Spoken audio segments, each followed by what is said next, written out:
Today, I'm standing here because 11 years ago, I had a goal. Let's start by going back to January 2012. In January 2012, I was studying at the High School of Amsterdam. I had an assignment called Personal Effectiveness. For this assignment, I had to write a goal. I had to think about my long-term and my short-term goals. And as a stubborn student, I thought, I don't even know what I'm going to eat tomorrow. How can I know where I want to stand in the next 10 years? But one thing was sure. I knew that I hated public speaking. So that's why my goal was, in the next 10 years, I want to do a TED Talk. Despite that I hate public speaking, today I'm standing here, and I'm going to tell you about how you can use diversity of thought for personal growth and business growth. I always wanted to become a famous musician or entrepreneur. So therefore, during my study, I was doing everything except my study. I was doing everything on autopilot. For example, when I had an assignment, I already knew what the output would be. Why? Because for each report, I had the same structure that I used, the same sentence, but also the same team that I worked with. But in that period, my thoughts weren't very diverse. Why? Because I was focusing on group thinking. I was only talking with other entrepreneurs and other musicians. But the second thing, I was focusing on stereotypes. For example, Bill Gates, a famous school leaver, I think everybody knows him. I thought, if he can build Microsoft by leaving school, I can also do that. That's not true. The last one, not listening to underrepresented groups. In my case, my family. To be more specific, my mother. When she lived in Ghana, she had to walk a few miles to go to school. And in my case, I only have to take the car for 5 to 10 minutes. Today, she's here in the room, so I want to ask everybody to give her a small applause, because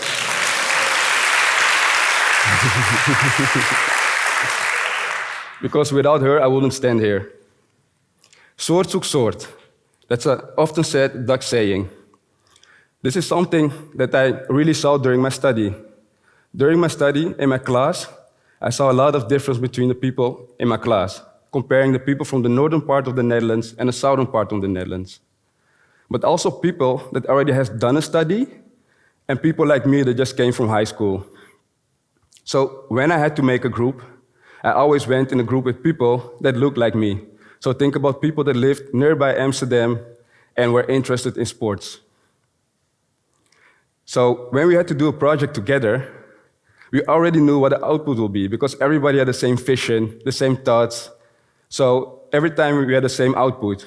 But at some point, the teacher took responsibility and made the groups. I called those groups the less fun groups, because I came in a group with people that I had no connection with. But what happened? Longer days on school, more discussions, more feedback sessions, but it led to higher grades.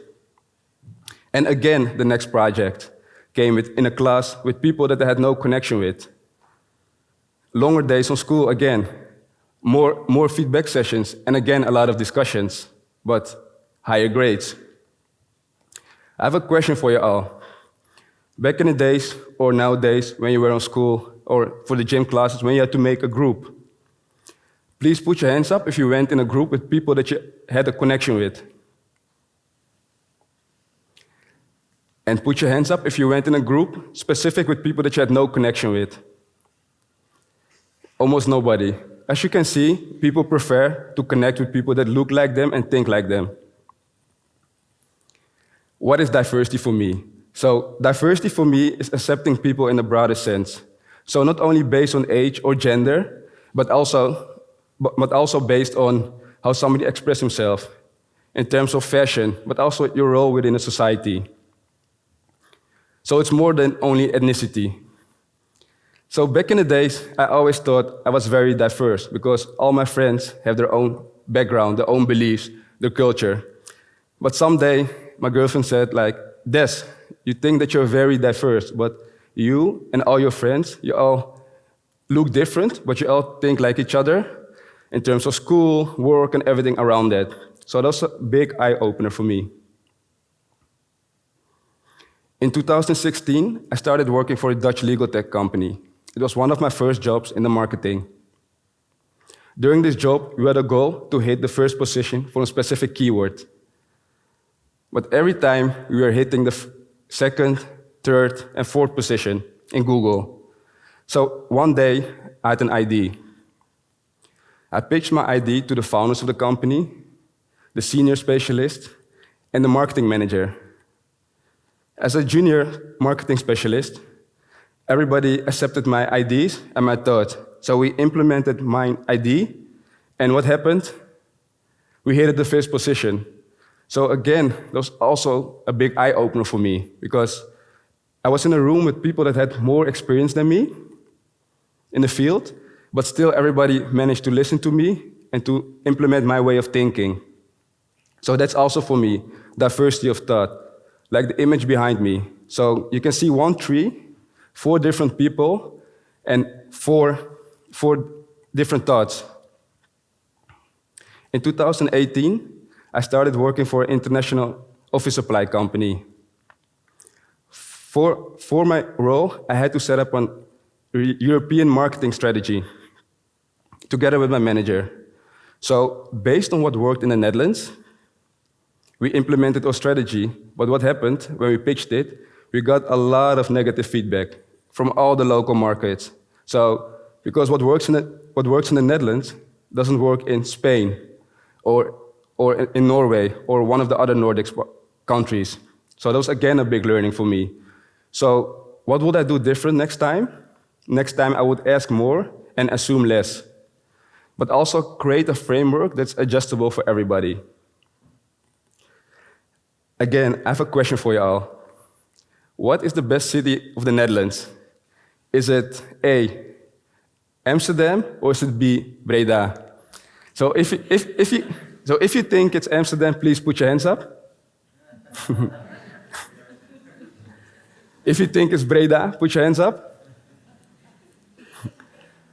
Both answers are correct, because it really is based on your own experience. So that's also with diversity of thought. It really depends on your own experience and how open you are. Diversity is the future of a company. That's what Tim Cook said in 2015. In 2015, Apple started their diversity report. In their report, based on age, gender, and ethnicity, you could see how their workforce is divided. In 2014, 70% of the workforce of Apple consisted of men. Nowadays, that's 65%. So they're slowly improving, but still improving. In 2015, 18, and 20, McKinsey did research towards diverse teams versus less diverse teams. So they compared teams with more than 30% women versus teams with less than 30% women. And what you saw is that the teams with more women outperformed the team with less women. So again, highly positive impact of being diverse.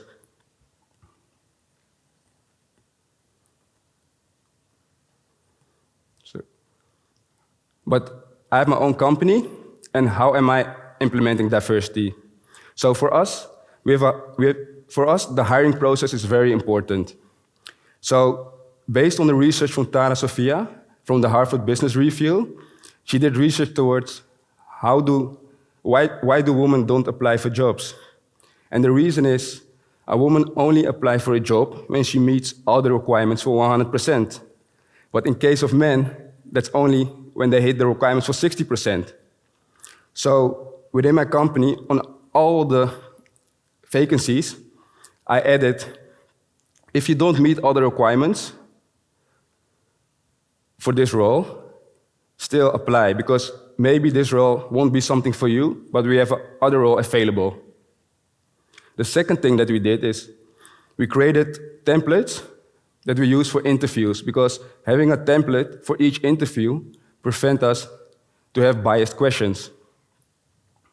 And the third thing, we created a learning environment. So based on each role within the company, it's clear where you can grow to, based on your hard and soft skills. But also, if you look into how we do it with recruitment, you have LinkedIn, you have Indeed. We also use those platforms, but we also use specific groups. Think about women in tech. But even more important, we have a team representative, so that everybody within the company, without the founders, can talk about what's going well within the company and what can be improved. And we combine it with a personal survey.